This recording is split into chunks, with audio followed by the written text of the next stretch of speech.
नमस्कार। The eco of India news channel में आपका स्वागत है। मैं राकेश चंद्रलाल।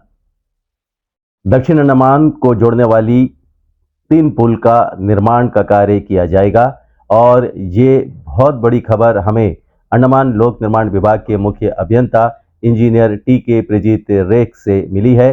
उनसे हमने बात की और उन्होंने हमें बताया कि 3 पुल का निर्माण दक्षिण अंडमान में किया जाएगा, जिनमें से जो मौजूदा चाथम ब्रिज है, जिनकी अभी स्थिति थोड़ा जर्जर हो चुकी है, उनके स्थान पर एक दूसरे पुल का निर्माण करने का विकल्प खोजा जा रहा है और इस पर जो कार्रवाई है और इस पर जो जानकारी है और जो इन्वेस्टिगेशन है वो अभी आरंभ हो चुकी है।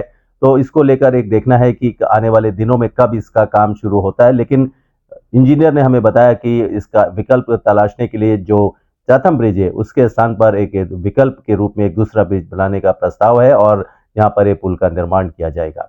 इसके अलावा दक्षिण अंडमान की एक बहुत बड़ी आबादी जो श्री विजयपुरम आती है जलयानों के माध्यम से, तो अब उन लोगों की सुविधा के लिए, उन लोगों के लिए भी ये बहुत बड़ी खुशखबरी है कि मिनी बे डॉलीगंज के पास से मीठा खाड़ी तक एक पुल का निर्माण होगा। जी हाँ, बिल्कुल सही बात है और ये कंफर्म न्यूज है कि मिनी बे डॉलीगंज के पास से मीठा खाड़ी तक एक पुल का निर्माण होगा, ताकि वहां से जो आने वाले लोग हैं उनको इस पुल के माध्यम से वे श्री विजयपुरम आराम से पहुंच सकेंगे और एक बहुत बड़ी आबादी को इससे फायदा मिलेगा। इसके अलावा डंडस पॉइंट से शोर पॉइंट तक एक और पुल का निर्माण होगा। जी हाँ, ये भी बिल्कुल सही खबर है कि डंडस पॉइंट से शोर पॉइंट तक एक और पुल का निर्माण होगा। तो कुल मिलाकर जो 3 पुल है, 3 पुलों का निर्माण होगा और आने वाले समय में इन पुलों का निर्माण अवश्य किया जाएगा, ये आश्वासन हमें दिया गया है। नमस्कार। ये अंडमान मरीन ड्राइव का जो पार्ट है जो हमने चूनाभट्टा से नॉर्थ बे तक कंप्लीट किया है, उसी का अगला फेज में 2 पुल बनना है। ये मिनी बे से लेके मिनी बे NIOT से लेकर मीठा खाड़ी और डंडास पॉइंट से लेकर शोर पॉइंट, और इसको रोड नेटवर्क से कनेक्ट कर देंगे तो डॉलीगंज जंक्शन से आपका सीधा कनेक्शन हो जाएगा बम्बू फ्लैट तक। ये ऑलमोस्ट आपका रोड डिस्टेंस को एक 40% तक कम कर देगा। जो 40 किलोमीटर 40-45 किलोमीटर आपको ट्रैवल करना पड़ता है आपको बम फ्लैट जाने के लिए, ये ऑलमोस्ट एक 20 to 25 किलोमीटर में आप बम फ्लैट पहुंच जाएंगे। और रहा आप जो हमसे पूछ रहे थे रिगार्डिंग चाटम ब्रिज, जो आजकल जो चल रहा है जिसमें ट्रैफिक रोक दिया गया है और उसमें सिर्फ बाइक और पेडेस्ट्रियंस को अलाउ कर रहे हैं। इसमें क्या हुआ कि हमने ना इसका एक स्टडी किया था IIT चेन्नई को इन्वॉल्व करके। IIT चेन्नई ने हमें ये रिपोर्ट दिया कि ये ब्रिज, उन्होंने सारी अपने स्टडी करने के बाद कोर भी काटे, इसमें से सब कुछ स्टडी करके देखने के बाद उन्होंने रिपोर्ट दिया कि ये bridge is not safe for vehicular traffic. मतलब उन्होंने फर्दर ये लिख के दिया कि पेडेस्ट्रियंस और 2 व्हीलर्स को अलाउ किया जाए।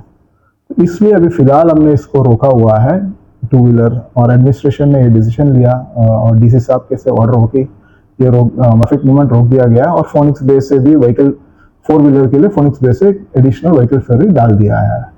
अब इसमें क्या है कि फर्दर हम लोग डेली इंस्पेक्शन कर रहे हैं अभी इस ब्रिज का क्या मतलब स्ट्रक्चरल एलिमेंट्स कैसा फंक्शन कर रहा है, इसका फर्दर हम लोग डेली मॉनिटरिंग, एक कमेटी बना है चीफ सेक्रेटरी साहब के डायरेक्शन पे, PWD का एक एक्जीक्यूटिव इंजीनियर, हार्वर्स का एक एक्जीक्यूटिव इंजीनियर और PMB का एक स्टाफ के साथ मिलकर एक कमेटी बना जो डेली उस ब्रिज को मॉनिटर कर रहा है, कैसे परफॉर्म कर रहा है करके। हमने ये भी डिसीजन लिया है कि हमारे कॉम्पिटेंट अथॉरिटी ने ये भी डिसीजन लिया है कि इस पे फर्दर हम लोग एक क्वार्टरली इस पे NDT टेस्ट करेंगे। NDT टेस्ट बोलते नॉन डिस्ट्रक्टिव टेस्ट होता है, इसे इस कैसा परफॉर्म कर रहा है देखने के लिए, क्योंकि ये मेन लाइफलाइन है।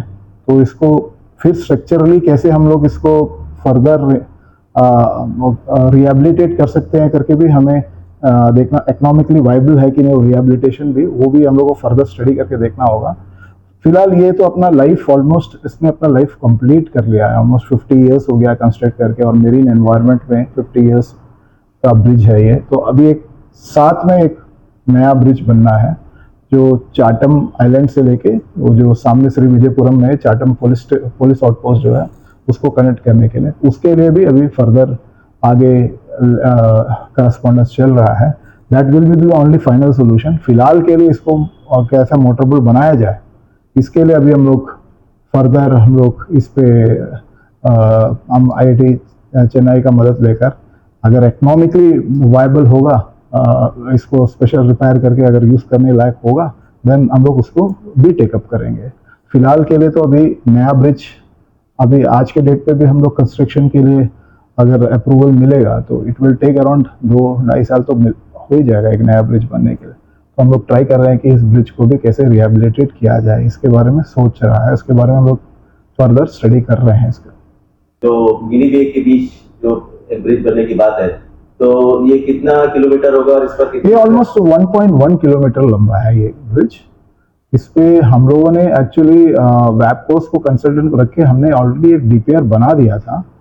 अब कॉम्पिटेंट अथॉरिटी ने डिसीजन लिया था कि NHAIDCL से ये काम कराया जाए, तो NHAIDCL को हमने ऑलरेडी हैंड ओवर कर दिया। ये ऑलमोस्ट एक 5-6 महीना पहले, एक 5-6 नहीं, ऑलमोस्ट 1.5 ईयर्स पहले इसको हैंड ओवर कर दिया था। और NHAIDCL इस पे काम शुरू करने के लिए अपने तरफ से भी कंसल्टेंट लगा के हमारे DPR को स्टडी कर रहा है हम लोग फिलहाल। लेकिन ये जो ट्रैफिक को ATR पे इतना दूर और जाना, और अभी ये जो ब्रिज वाली प्रॉब्लम भी आ गई है, जिसके कारण व्हीकल फेरी फोनिक्स बे से चलना है, तो इस पे अभी जोर लगेगा। जो अभी एडमिनिस्ट्रेशन ने इस पे मॉर्थ को फिर से एक रिमाइंडर दिया है कि इसको जल्दी से जल्दी टेकअप किया जाए। गवर्नमेंट ऑफ इंडिया के फंड से NHAIDCL इसको टेकअप कर देगा। मेरी वे से मीठाकाड़ी जाएगा पहले, फिर बाई रोड डंडास पॉइंट जाएगा, एंड फ्रॉम डंडास पॉइंट से आगे जो फॉरेस्ट लैंड होते हुए वो शोर पॉइंट के लिए वहां से एक ब्रिज बनेगी, एक और ब्रिज, 2 ब्रिज बनेगी। ये एक्चुअली ये अंडमान मेरीन ड्राइव का ही प्रोजेक्ट था, जो फेज 1 में हमने चूनाभट्टा से हमने नॉर्थ बे तक जो काम किया है वो फेज 1 में किया है। फेज 2 में इसको ऑलरेडी करना था, इसका DPR बना हुआ था। अब इसके DPR को NHAIDCL को दे दिया गया। अब NHAIDCL इसको जल्दी से जल्दी टेकअप करेगा। तो आपके हिसाब से क्या लगता है कि जो दो पुल की बात कर रहे हैं दक्षिण अंडमान में, तो ये पुल का निर्माण कार्य कब तक शुरू हो सकता है और क्या संभावना है? ये इसकी सैंक्शंस अभी गवर्नमेंट ऑफ इंडिया से जैसे ही मिल जाएगा तो इसको अगर टेंडर करेंगे, टेंडर करने से तो 2 साल का काम है, मिनिमम 2 इयर्स तो लगेगा ही लगेगा ये प्रोजेक्ट होने में। तो आने वाले समय में हम उम्मीद कर सकते हैं कि ये जो दक्षिण अंडमान से जो लोग आते हैं, तो ये पुल का निर्माण हो सकता है? हो सकता है नहीं, होगा जरूर, क्योंकि ये जो ट्रैवल टाइम लग रहा है 40-45 किलोमीटर ट्रैवल करने का, इसको ऑलमोस्ट 25 किलोमीटर हम लोग रिड्यूस कर देंगे अगर ये पुल बन जाएगा तो। बनेगा, क्योंकि ये इस पे अभी जोर बहुत है। बहुत बहुत धन्यवाद। इंजीनियर TK ब्रिजित रेख को हम अपनी शुभकामनाएं और देते हैं और बधाई भी देते हैं, क्योंकि 1 जुलाई को उनका 1 वर्ष का कार्यकाल पूरा हो गया है as a chief engineer Andaman लोक निर्माण विभाग के रूप में। तो इको ऑफ इंडिया ग्रुप की ओर से, न्यूज़ चैनल की ओर से इंजीनियर TK ब्रिजित रेख को ढेरों शुभकामनाएं, और हम उम्मीद करते हैं कि इनके नेतृत्व में अंडमान लोक निर्माण विभाग काफ़ी विकास और तरक्की करेगा। The eco of India news channel के लिए मैं राकेश चंद्रलाल, नमस्कार।